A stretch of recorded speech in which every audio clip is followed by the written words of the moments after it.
Good morning. You listen to FloorDaily.net, and I'm Kemp Harr. This morning, my guest is Cheryl Acierno, the owner and president of Acierno and Company based in Denver. Cheryl, how you doing? I'm doing great, Kemp. How are you? I'm good. Thanks for starting your morning with me. So the big news in the flooring industry this week is the upcoming Starnet meeting. I know you're traveling there today. Most people who have held leadership roles in the organization start coming today, and then the meeting kicks off on Thursday. You were chairman of the board of Starnet, actually the only female to have that role. And you've also served on the board of the WFCA as well, right? Yes, I'm currently serving on the board of WFCA. All right. And Acierno and Company, a commercial flooring contractor. You started the company 23 years ago, I believe. That is correct. So how's business? Business is surprisingly good. 2022 was our biggest year on record, great bounce back after COVID. And I was a little unsure about going into 2023, but our first quarter has exceeded my expectations. I'm a little concerned about the second half of the year, not quite sure. May has slowed down a little bit, but we're on track to have another really good year, and it could potentially be a record breaker. It's good to hear that the commercial business has been good and Q1 was good. And I think we're all wondering what's going to happen in the second half, right? Absolutely. It's an interesting time to be in business, that's for sure. What segments are bringing you the most activity now? I built the business doing high-end corporate and TI work, and we have diversified an awful lot as business has changed.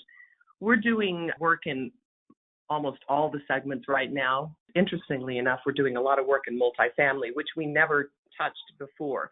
But there's just so much of it.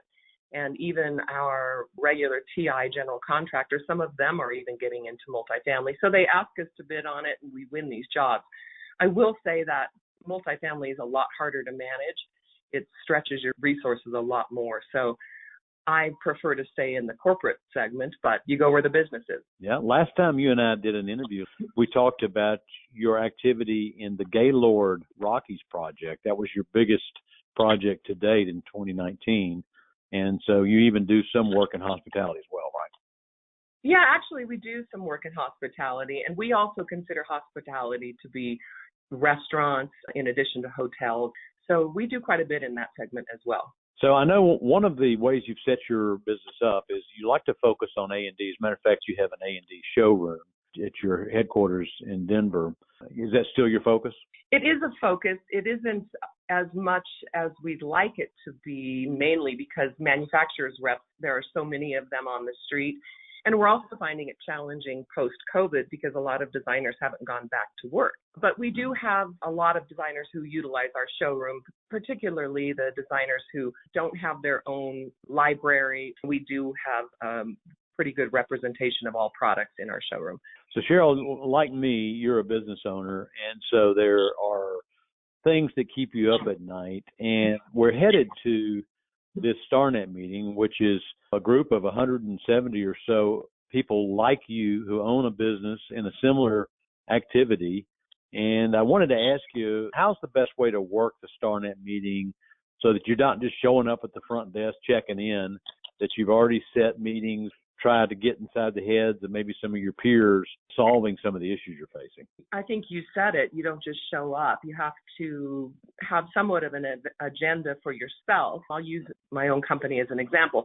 My company's gotten a lot larger, and I can no longer run it the way that I used to run it. It's just too big. So I'm starting to put together a management team, and I'll be looking to my peers to find out how they've gone through these growing pains, what they did.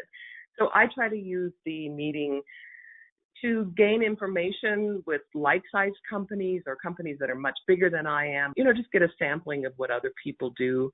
And it's really been helpful with me in growing my business.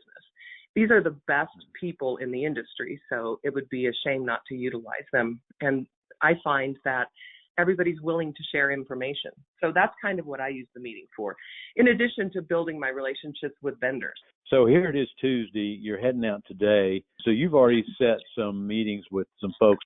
Yeah, absolutely. All right. What else are you looking forward to as we all get together this week? Well, I think there's a little bit of something for everybody. They have topics in breakout sessions. There's a finance committee. They have a meeting. We're all on different committees, so we spend time talking about issues pertaining to those particular committees. There will be a general session. The trade show for me is an opportunity to not only mingle with your peers, but to spend time with our vendor rep and their upper management. So that's a great time.